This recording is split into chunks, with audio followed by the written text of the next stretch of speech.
Good afternoon, ladies and gentlemen, and thank you for sticking with us for the last session of the day, and trust me, it will be worth you staying here for this one. This is the topic that first brought me to EENA many years ago in the early days in Belgium, when the entire EENA conference was about the size of what's in this room.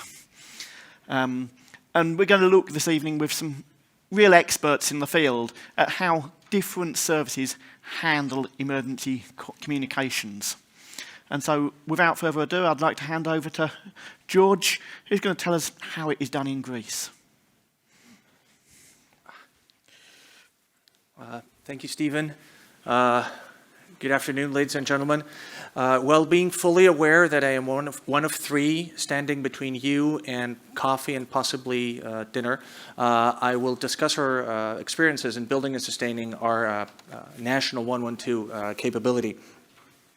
The particular nature of how we do things in Greece lies that in our 112 emergency communication service combines a unified multi-agency public safety answering capability with a nationwide integrated public alert and warning system. This will also be the outline of my presentation. First, I will discuss our public safety answering capability. Then I will describe our integrated public alert and warning system. And then I will outline our experiences and lessons learned from integrating these two systems under one roof, so to speak.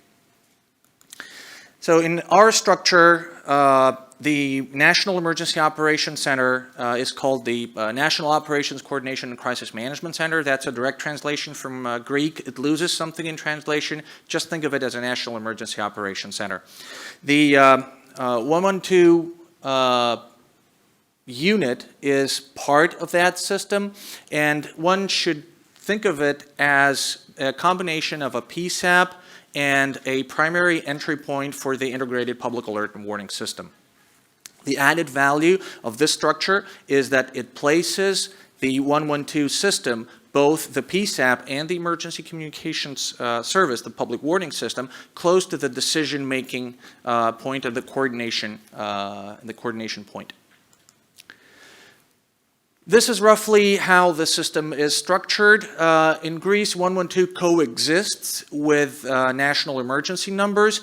In the PSAP, you have, at any given time, civilian call takers, which are assisted by first responders from all first responder organizations. They will classify the calls. They will get some basic information to figure out what the needs might be, and then they will pass on that information to first responder organizations. Geolocation and other information goes directly to the first responder PSAPs, which we call colloquially second level PSAPs, in real time as it is collected. E-calls are handled in pretty much the same way.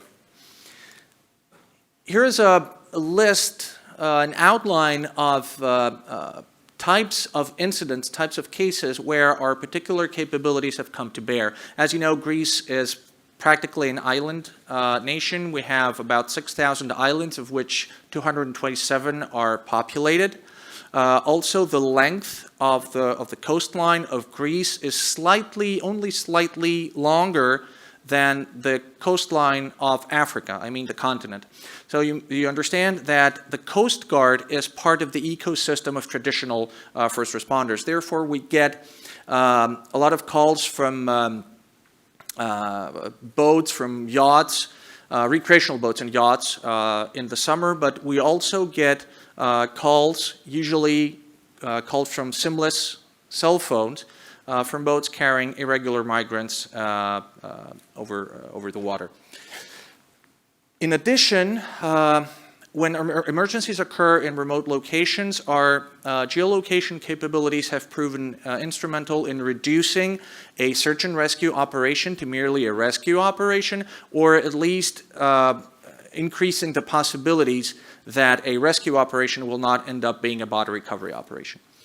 Another important capability we have is supporting calls in multiple languages, especially considering that first responder organizations in the country can only take calls in Greek. In contrast, the 112 PSAP can take calls in Greek, English, and French. We also have partial capabilities in German, Italian, and Arabic, and we're working to improve that. Therefore, when a call comes in a foreign language, very often our call taker or civilian call taker will stay in the line and translate between the civilian caller and the first responder organization if they need additional information. As I said, 112 coexists with national emergency numbers. It was construed and designed as an additional emergency number. Therefore, our integration with second-level PSAPs, that is, with first responder organization PSAPs, is somewhat suboptimal.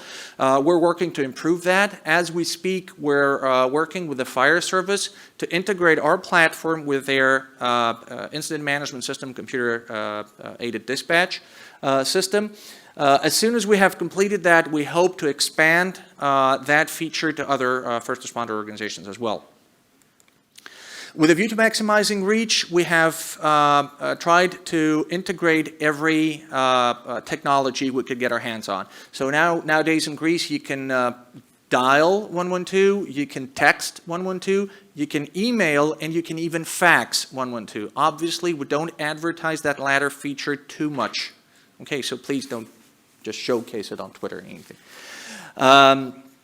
We get geolocation, we get network-based and handset-based geolocation, and recently we have integrated e-call into a single platform.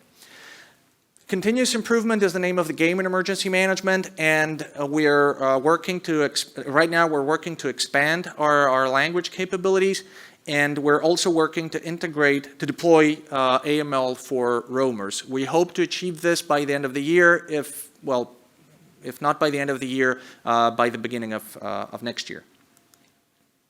Here are a few statistics that might be of interest to this audience. The chart on the left shows that the total incoming communications in 2020 have more than doubled compared to 2019. This can be attributed on the one hand to COVID-19 and on the other hand to the public outreach campaign which came with the launch of the new system in January 2020.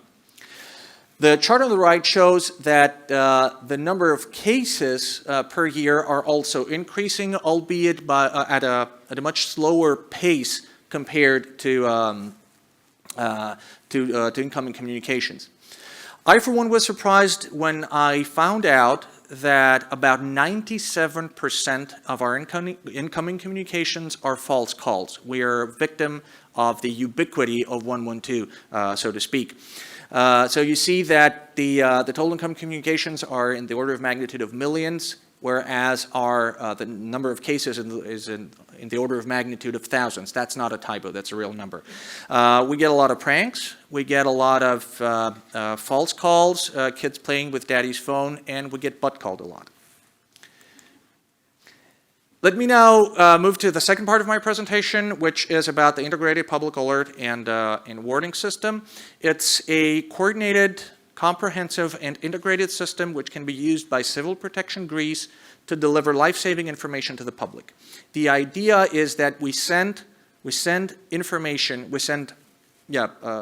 protective action guidance via as many communications pathways as possible.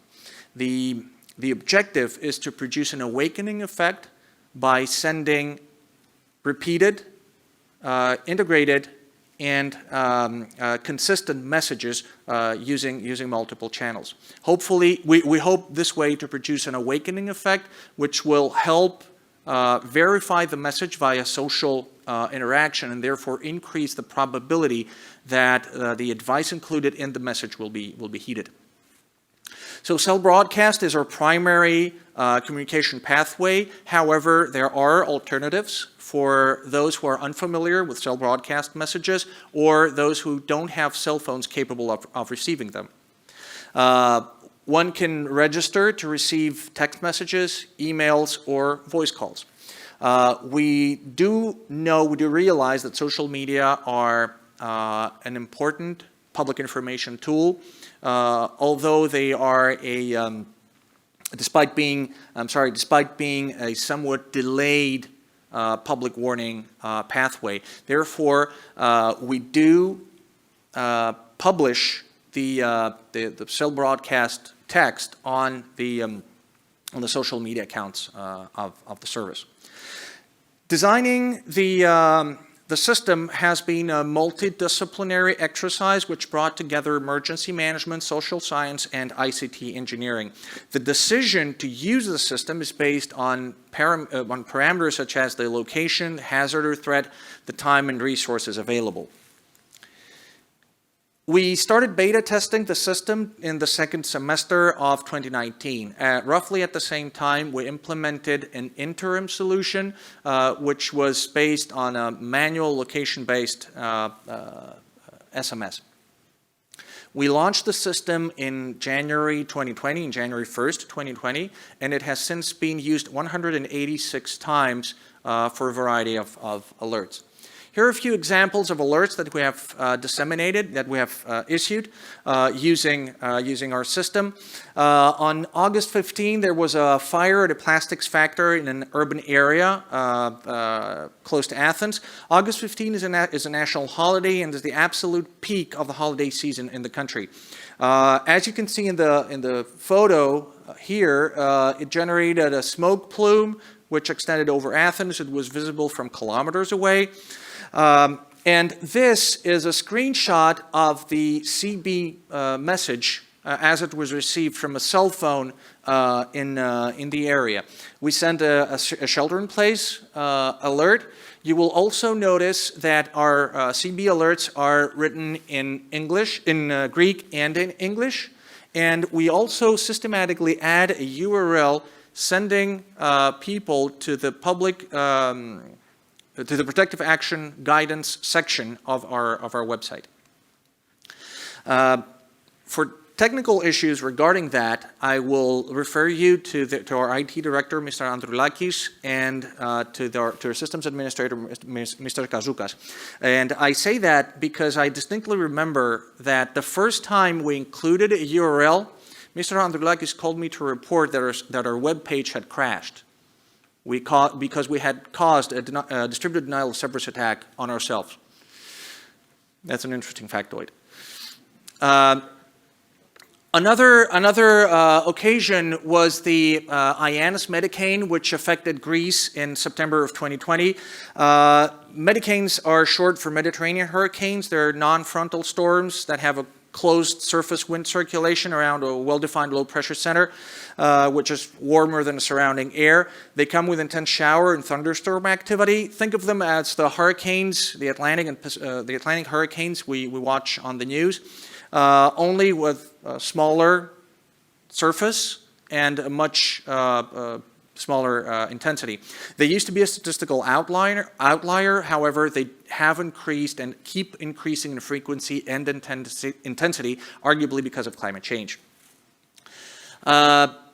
Incidentally, it was the first time we issued a pre-disaster emergency declaration, but in addition to that, we did send 5 alerts to areas in the Medicane's projected path. These are just 2 examples of the messages we sent.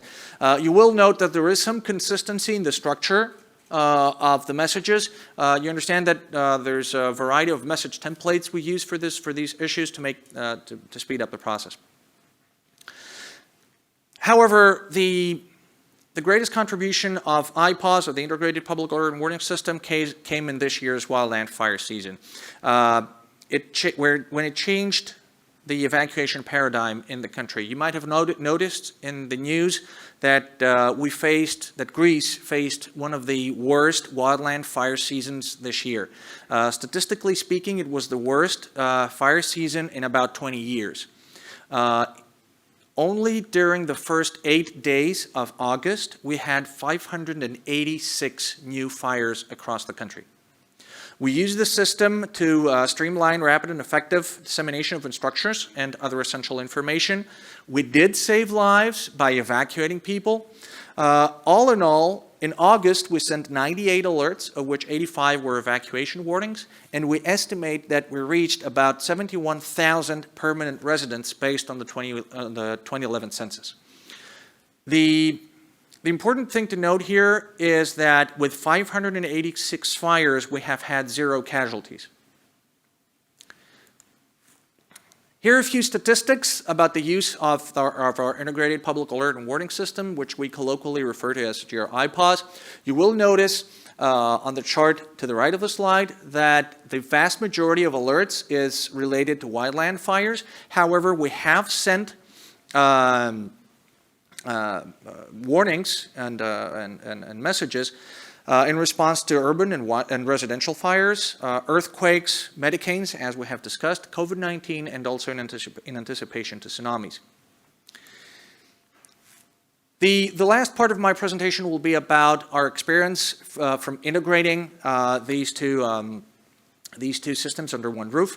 From a practical point of view, co-locating the infrastructure generates some scale economies. Very simplistically speaking, again, I will refer you to Mr. Androulakis and Mr. Kazoukas about the technical details. Instead of having just 2 data centers, we just need 1. It's a bigger one, but essentially it's one infrastructure. However, the greatest advantage comes from communicating and marketing GRI-PAWS as 112. So when you get an alert in Greece, you're not getting an alert from GRI-PAWS, you're not getting an alert from GR Alert, you're getting an alert from Civil Protection Greece via 112. The added advantage is that automatically the 112 call center provides a readily available point of contact for people to obtain confirmation of warnings. This is critically important, especially for evacuation warnings, but it also means that we need to plan for surge capabilities to address the spike in call volumes generated by these warnings. I'm getting close to the end here, and for those of you that have a background or relation to emergency management, you will know that emergency management is a team sport.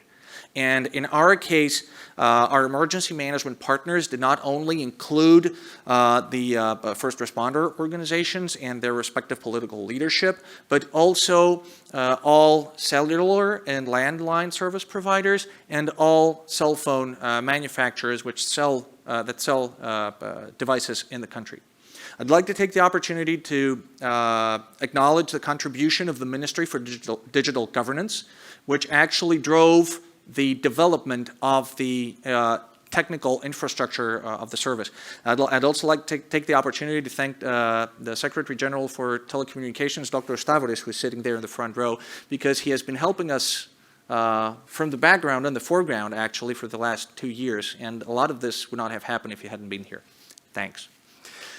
For my ultimate slide, I will discuss a few of the lessons we believe we have learned in these 2 years. The need to maintain sustainable partnerships with your telecommunications sector has been a recurrent theme throughout the conference, so I will not dwell any further on this. However, we have seen the added value of using multiple technologies, both in the 112 component and the public warning system of the public warning part of the equation. You also need to educate the public on capabilities, especially in a country like Greece, where digital skills are low, for lack of a better expression. There were a lot of misunderstandings about what the system could and could not do, and some of them were pretty funny as well. One needs to plan for surge handling capabilities. You need to anticipate the alert snowball effect, which means that once you send an alert, you will start getting interest from the press, you will start getting questions, you will start getting feedback from everybody. The multi-language alert messages are a must for any country that has a lot of tourists, such as Greece. And finally, we have seen the value of adding a URL with added instructions in our alert messages. I believe that concludes my presentation. Thank you very much for your information. I think we have for your attention, and I think we have maybe time for 1 or 2 questions. So, Stephen, back to you. Well, George, thank you very much for that. Certainly a lot that I've learned from that. Do we have questions from the floor?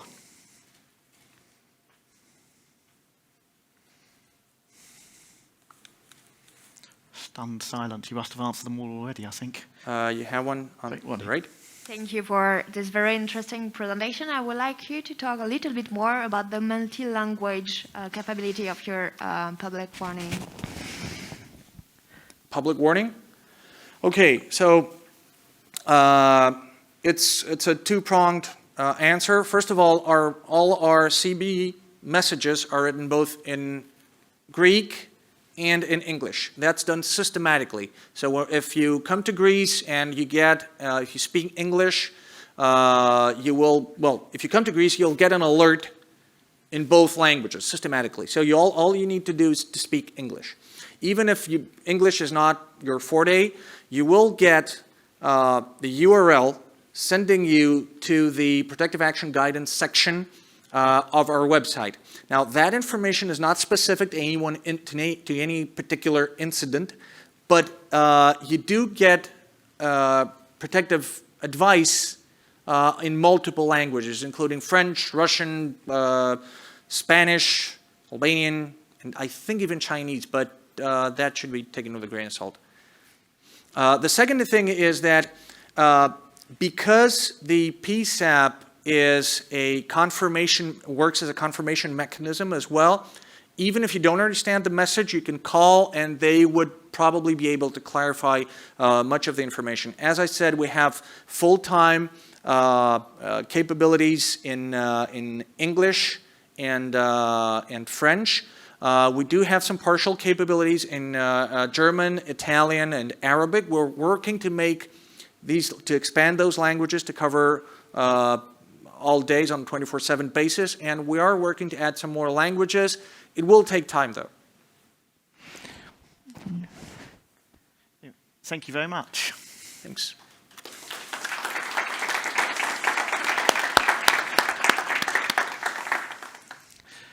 So it's my pleasure now to introduce Zeki from the Directorate of the National System of 112, the Ministry of Interior from Bulgaria.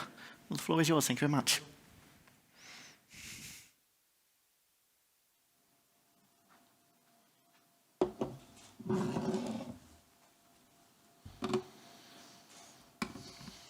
I would like to welcome everybody who has joined to my presentation. Thank you for coming today. It's an honor for me to be here, and I appreciate the opportunity which was given from EENA to me.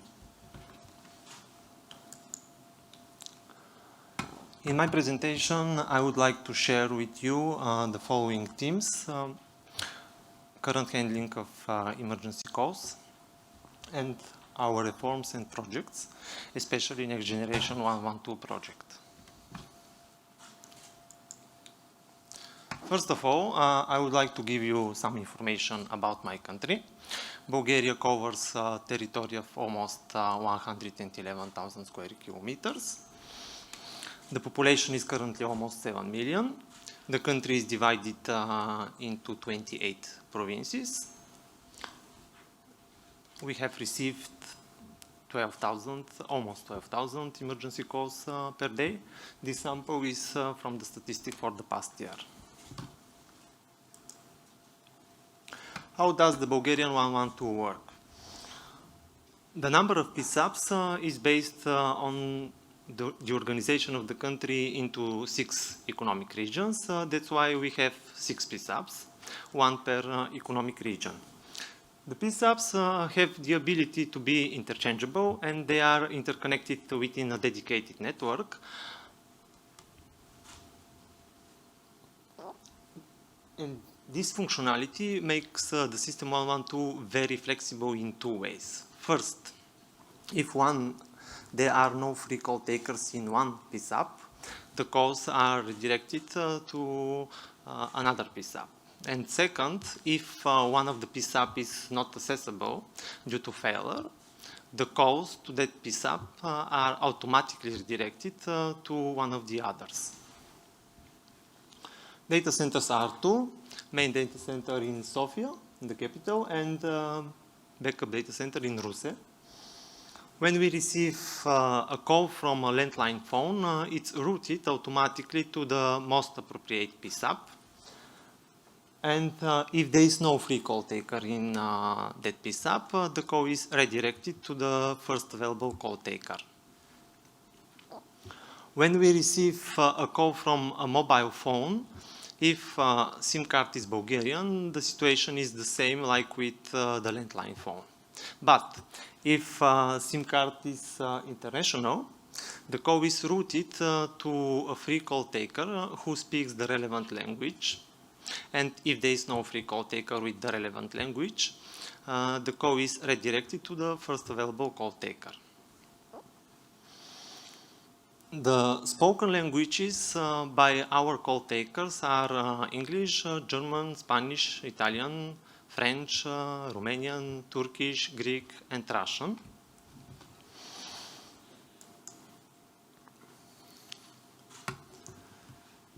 The eCall has been implemented since 2018, and something more important, the interaction between the eCall service and the Eurocaris platform has been implemented, has been put into real exploitation since 2020.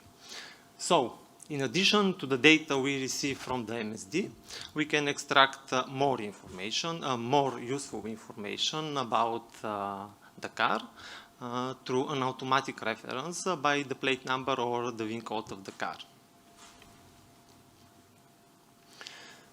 The eCall model is centralized with geo-reservation. When we receive an eCall call, it's routed to the PSAP, which is responsible for the place of the incident. And in case of a foreign language call, it's routed to a call taker who speaks the relevant language. MSD and callback retrieval options are also implemented.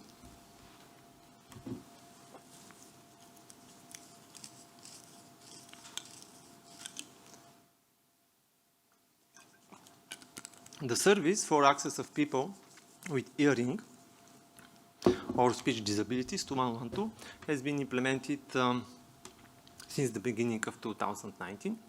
The service is available via the internet through a mobile application for phones with Android and iOS operating systems, as well as through a web-based application for computers. Initially, the users has to register once, as a result of which the data is entered and helps the call takers and ERUS teams for faster and more adequate response to an incident. For example, a home address, the status of the person, contact details of a personal assistant, etc. When a user is connected to 112, he can describe the problem in a chat session. There is a faster option, just by one click through the icons for medical service, fire service, or police to be sent a signal to 112. To be saved time in writing, there are drop-down menus with predefined text next to the ERUS icons. The call takers receive the GPS coordinates immediately with the first message, when the first message is sent.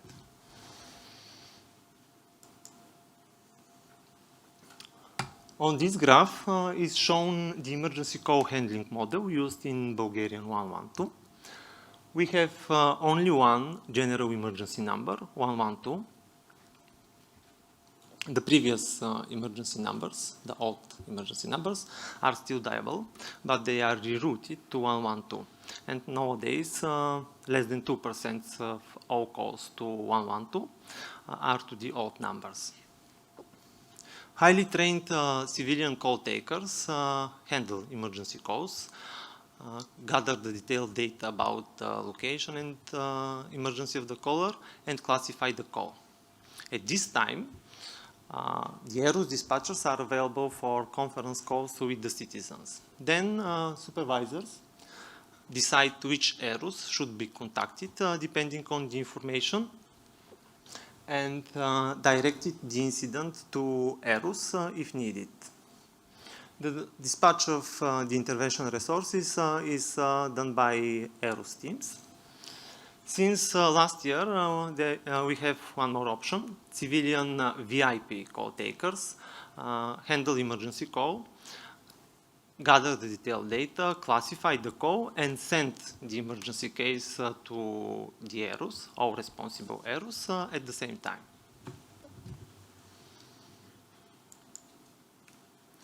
Now, let's see just some, of technologies which are available. As I already mentioned, the PSAPs are interconnected within a dedicated network. We use multi-level redundancy and load balancing. Our software application for receiving and handling emergency calls is centralized and common for all PSAPs and ERUS dispatchers. The databases are centralized and common. The geographical information system is common for all PSAPs. CTI is available in all PSAPs. All PSAPs use common voice recording system. We have also an automatic call distribution system. Now let's turn to the second part of my speech, which is about next reforms and projects. The basis of our current reforms and projects is the concept for development of the National System 112. We are currently working on the realization of it, and we are on the stage preparing the technical specification. Something important that the concept and technical specification has taken into account all requirements for next generation 112. Now I will present more details about the concept. Our main purpose is to ensure a service with the highest possible quality to the citizens and to increase the scope of the provided services in line with the progress and development of technologies by creating a unified communication and information platform for all PSAPs and ERUS. Among our main aims in the projects are construction of next generation emergency communication centers connected in electronic communications network, ensuring a broadband exchange of information, including voice, real-time text, video, and data, updating of the system with new and up-to-date services. With all this, we believe the processes and the procedures for receiving and handling calls will be optimized and improved, with opportunities for fast exchange of data transmitted in real time through all possible channels. All this will help to all organizations included in 112 for more effective cooperation. What is the scope and which are the parameters of the platform? The number of data centers remains 6. The number of PSAPs remains 6. The number of data centers is also preserved and remains 2. The number of dispatch centers in the ERUS is also preserved.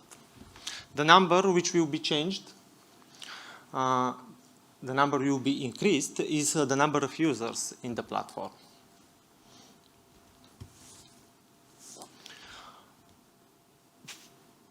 By adding to the platform all ERUS teams and also ERUS which currently do not work with the software of 112. For this purpose, all employees, call takers, supervisors from PSAPs, all dispatchers from the ERUS teams will have stationary or mobile workstations, and they will work in a unified communication information circle with integrated systems and common CAD software. The number of users will be increased up to 14 times. On this graph is shown the model of the unified information and communication platform. The platform will ensure and integrate all possible methods for communication and information exchange services. So, the information submitted by the citizens to 112 by voice, real-time text, echo, video, as well as the information from other systems or sensors to reach ERUs, respectively their teams. The new thing in the platform will be the connection between PSAPs and ERUs teams, call takers and ERUs teams. This is the missing fragment at the moment. We will connect also hospitals and emergency departments to the platform. All this will lead to reduce the time to send the responding units to the place of the incident and to improve the interaction and coordination between the individual ERUs. And some words about reforms. Here I want to emphasize on the fact that the main structure of reform will be the full connection of PSAPs of all ERUs at all levels, as well as mobile teams of ERUs. This will ensure adequate exchange of data, acceleration of the processes, and providing a unified operational picture of all participating ERUs and their teams. The focus of the platform will be upon the following four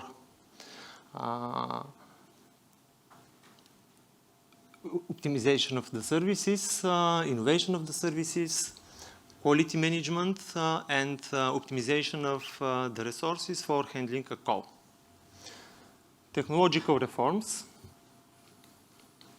The new platform, next generation platform, will be open for integration with other systems and upgrading with new functionalities and services. Some of the technological reforms or changes are ensuring unified communication infrastructure, next generation infrastructure, and new software for receiving and handling emergency communications, computer resource dispatching for all ERUs through a command card software, and integration with the software for traffic management in the large settlements and many other systems. All this will be the steps to build next generation 112. Thank you for listening to our presentation. I hope you found it useful, and I would be happy to answer any questions.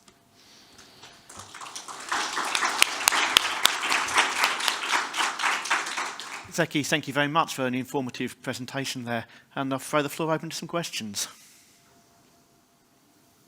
Thank you very much for the great presentation. I have just one question. You were mentioning all the aspects of the system in Bulgaria, but I didn't see anywhere mentioning anything about AML. What are your plans about AML integration? Yes, there is a reason to don't be here in my presentation, but since April, we started the implementation of AML. Technically, we are ready. And now we are in test period with the companies before put the service into real exploitation on the end devices.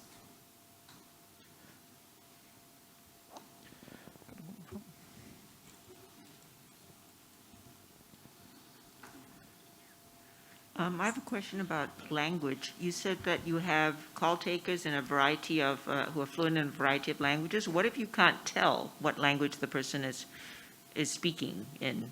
How do you deal with that situation?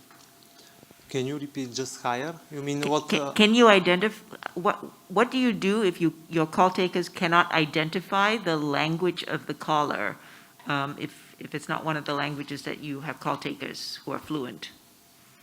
We identifying the language according to the SIM card. If it is international, we take the prefix of the country code, and the system route the call to the call taker who is logged in the system with this language. But if we cannot identify the language, it's treated like a normal call. And if it's go to call taker who don't speak English or other language, just Bulgarian language, he can transfer the call first to somebody who speaks English and then to other call takers who speaks the relevant language if we have. And if you don't, if it's somebody speaking Japanese, what do you do? We use only the language what we have, and mandatory is English. I would like to ask two questions. What you are doing for the people with special needs, because I didn't see something in your slides. And the second question is why you keep the 6 PSAPs as you are progressing and you didn't minimize the number of PSAPs in your country? Okay, I will answer with pleasure for first question. And the second question, I prefer to don't answer. Of course, maybe about the people with disabilities, we have a special application. I show it. It's a mobile application for Android and iOS devices, and also with a web-based application for computers. They can chat with us or just send signal through the icons or use, to save time, they can choose some of the predefined text in the drop-down menus.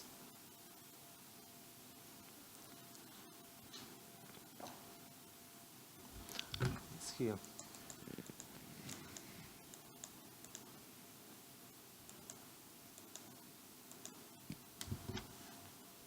This is.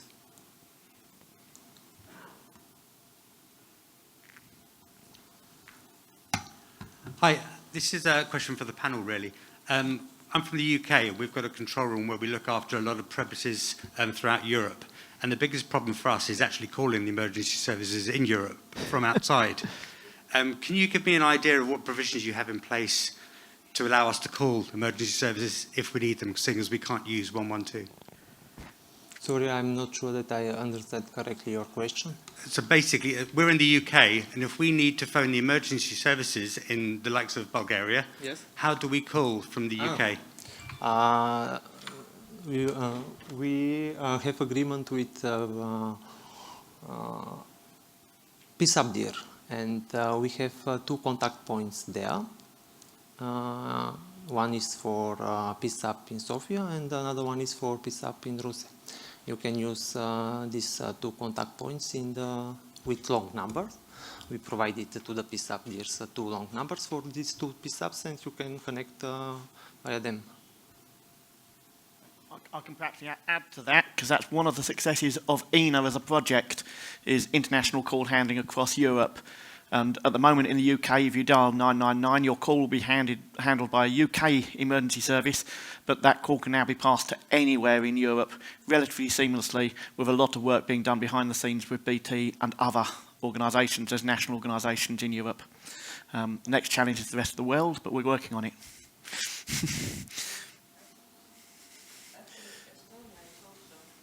This PSAP directory, but also when you are going to emergency response website, you can reach the international number, and actually everybody can dial to Estonian emergency response center from abroad.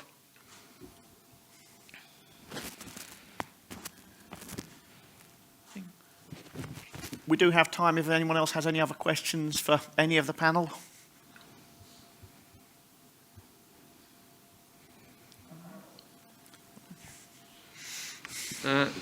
What happened with the phones that are called from satellite phones? It is not possible to dial 112. You need to dial a long number. Because satellite phones are special. You mean from abroad? Or if you are in Bulgaria? Yeah, wherever. It's a satellite phone have their own land code. Yes. So if you are, for example, in a mountain in Bulgaria, and you don't have coverage for mobile phones, and Yes, you we are bring a still satellite working. phone, and you should call emergency number because one of the person in the group break a leg or something. Have you solved that? We are currently working to solve that for monk phones and satellite phones. You don't have some solution for satellite? Not yet, yes. Okay.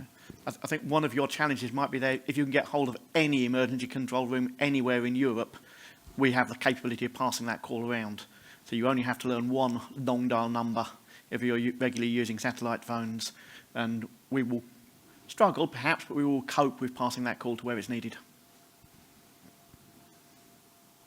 In Norway, we don't have so many satellite phones, but we have make the long number or one long number for the, and then we inform the owner of the satellite phone of this number. Yeah, and if it's received by the Norwegian control, they should now have the capabilities to pass that anywhere in Europe, which is a project that EENA has been very much involved in for the last 10 years now.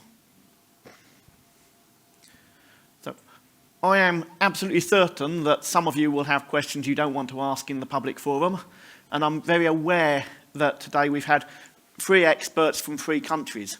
Looking around the room, I can also see experts from a lot of other European countries.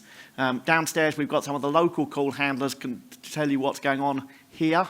We have Israeli colleagues, we have Romanian colleagues in the room. If you want to pick their brains, you have the perfect opportunity this evening. Because described in your programme, meeting at 8:30 downstairs, we have a social event which is going to be a walking tour of Riga. And what better chance to talk to your colleagues, pick brains, than walking around this lovely city as darkness falls tonight. Learn where we've been, because I'm terrible. I come to these conferences, I see the airport and the hotel. I want to see the city. I want the opportunity for you to see the city, and we can all have a good chat as we do so. So thank you very much for staying with us. Thank you particularly to the panel for sharing their expertise, and hopefully you'll join with me in giving them a warm round of applause.